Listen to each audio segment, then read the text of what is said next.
जय हिंद दोस्तों, मैं जितेंद्र भारतीय स्वागत करता हूं आपका अपने YouTube channel JS online study में। दोस्तों, जैसा कि आप जानते हैं, यूपी बोर्ड कक्षा 10 के विज्ञान विषय का सिलेबस लेकर चल रहे हैं, जिसमें हम रसायन विज्ञान पढ़ रहे हैं और ये रसायन विज्ञान का पार्ट 2 वीडियो है। यदि आपने पार्ट 1 नहीं देखा है तो आप पहले उसे देख लें ताकि आपको इसे समझने में आसानी हो। और यदि आपने अभी तक हमारे चैनल को सब्सक्राइब नहीं किया है तो सब्सक्राइब कर लें और वीडियो को लाइक और शेयर ज़रूर करें। तो आइए, रासायनिक अभिक्रियाओं के प्रकार के बारे में हम पढ़ रहे थे, जिसमें हमने संयोजन अभिक्रिया और वियोजन अभिक्रिया पढ़ लिया था लास्ट वीडियो में। अब आज हम पढ़ते हैं विस्थापन अभिक्रिया। विस्थापन अभिक्रिया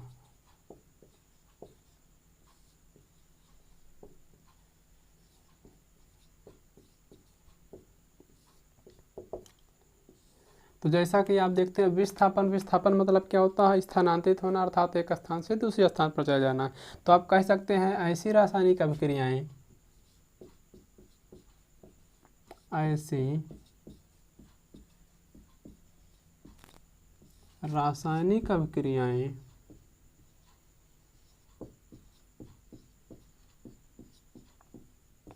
जिनमें कोई क्रियाशील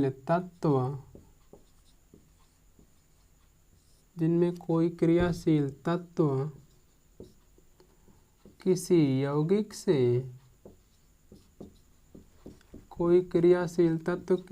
यौगिक से कम क्रियाशील तत्व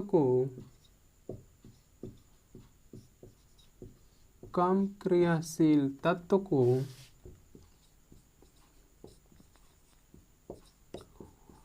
विस्थापित करके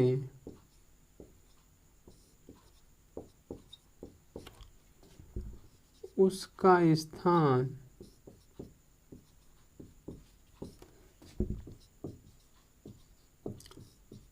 स्वयं ग्रहण कर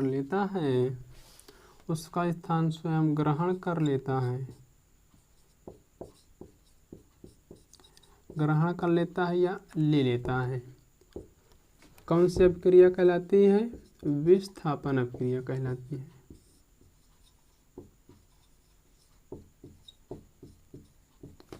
विस्थापन अभिक्रिया कहलाती है।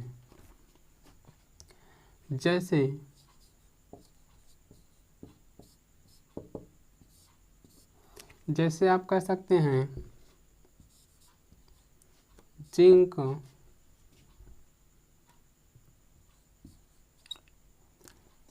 H2SO4 यानी कि हाइड्रोजन सल्फेट से, अर्थात आप ये जिंक अधिक क्रियाशील तत्व है, जब हाइड्रोजन की अपेक्षा अधिक क्रियाशील तत्व है, इसलिए ये हाइड्रोजन को जिंक विस्थापित करके, अर्थात ये ZnSO4 यानी जिंक सल्फेट बनाएगा और हाइड्रोजन को अलग कर देगा। यानी परिभाषा के अनुसार जैसे आप देख रहे हैं कि ऐसी रासायनिक अभिक्रियाएं जिनमें कोई क्रियाशील तत्व किसी यौगिक से कम क्रियाशील तत्व को विस्थापित करके उसका स्थान स्वयं ग्रहण कर लेता है, विस्थापन अभिक्रिया कहलाती है। तो ये अधिक क्रियाशील तत्व है हाइड्रोजन की अपेक्षा, इसलिए ये हाइड्रोजन इस यौगिक से हाइड्रोजन को विस्थापित करके उसके स्थान पर स्वयं आ गया और हाइड्रोजन को अलग कर दिया। यही क्रिया क्या कहलाती है?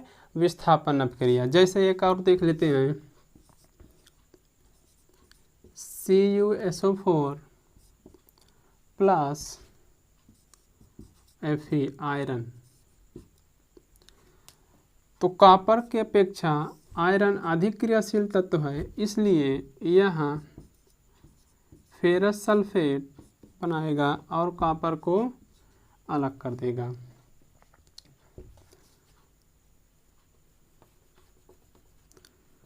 तो ये क्या है दोस्तों? ये जिंक है। क्या है? जिंक। ये क्या है? Hydrogen sulphate.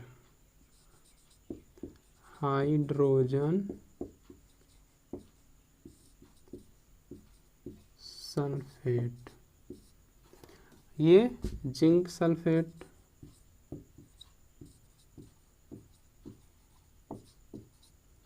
और ये हाइड्रोजन है, हाइड्रोजन। इसी प्रकार ये आपका क्या है, कॉपर सल्फेट,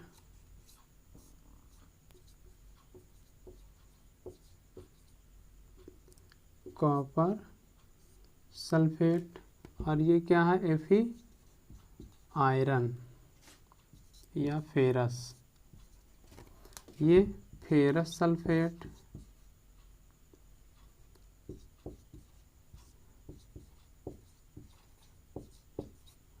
और ये आपका कॉपर या तांबा, जिसे तांबा भी कहते हैं।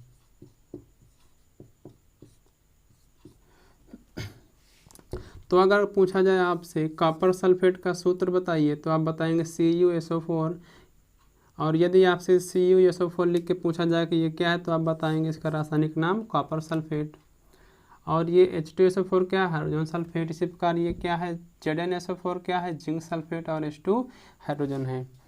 तो आइए अब यहाँ पर आपको एक पॉइंट याद रखना है, नोट पॉइंट।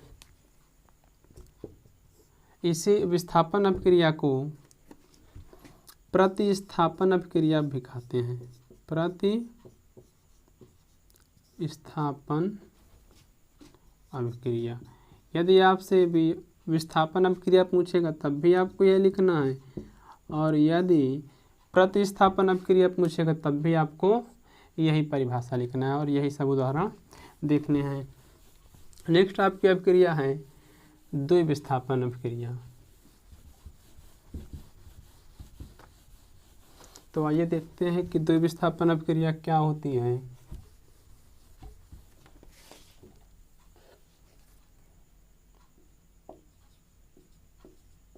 द्विविस्थापन अभिक्रिया, तो आप कह सकते हैं ऐसी रासायनिक अभिक्रियाएं जिनमें उनके यौगिकों के आयनों के परस्पर अदला बदली से नए पदार्थों का निर्माण होता है, द्विविस्थापन रासायनिक अभिक्रिया कहलाती है। यानी आप कह सकते हैं ऐसी रासायनिक अभिक्रियाएं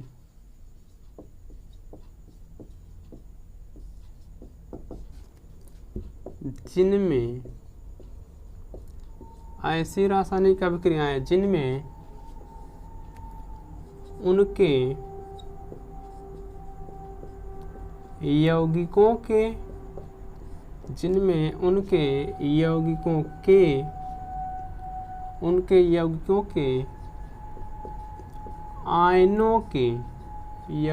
के आयनों के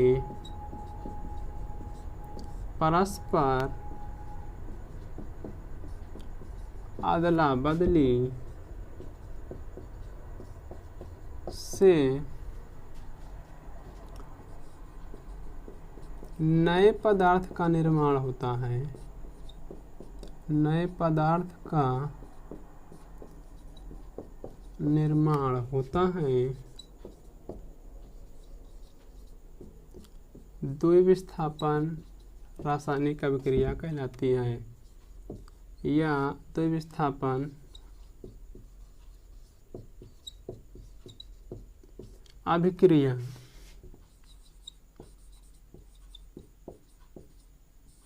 कहलाती है। जैसे आप कह सकते हैं AgNO3 प्लस NaCl। अब होगा क्या यहाँ पर, इसका Ag इसके Cl से क्रिया करके इसका NaNO3 से क्रिया करे, अर्थात ये बनाएगा NaNO3 प्लस AgCl।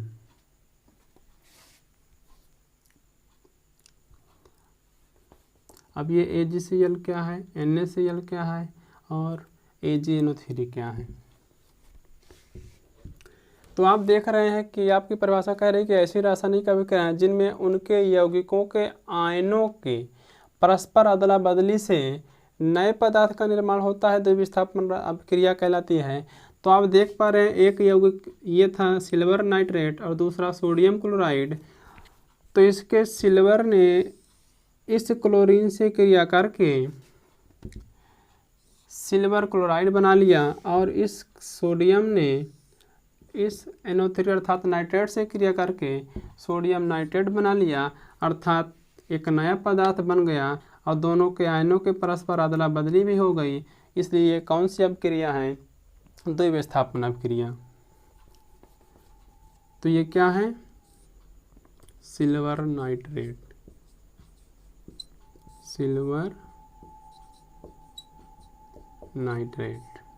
और ये क्या है? ये तो आप पहले से जानते हैं, sodium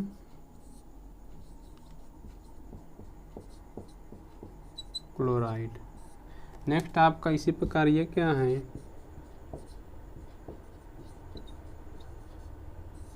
sodium nitrate.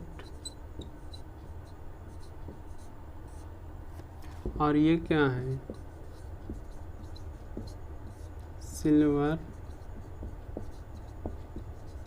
Chloride.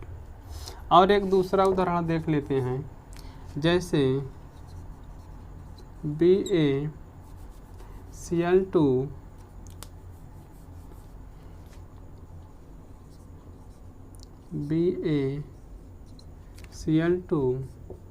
Plus Na2SO4। फिर वही आयनों का परस्पर अदला बदली, इसका Ba इसके SO4 से क्रिया करेगा और इसका सोडियम इसके Cl2 से। तो ये बनाएगा BaSO4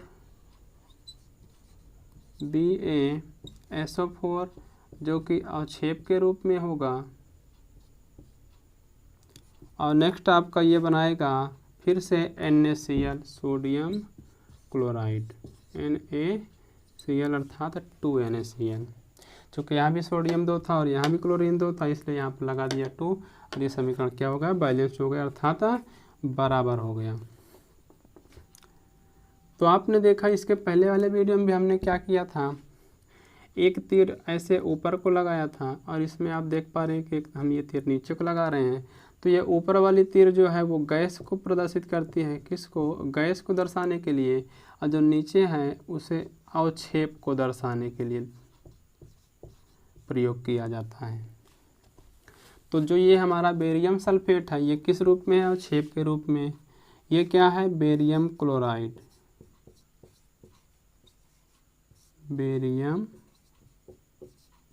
क्लोराइड।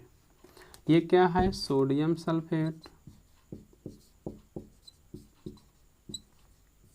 Sodium sulphate. ये आपका क्या है? Barium sulphate.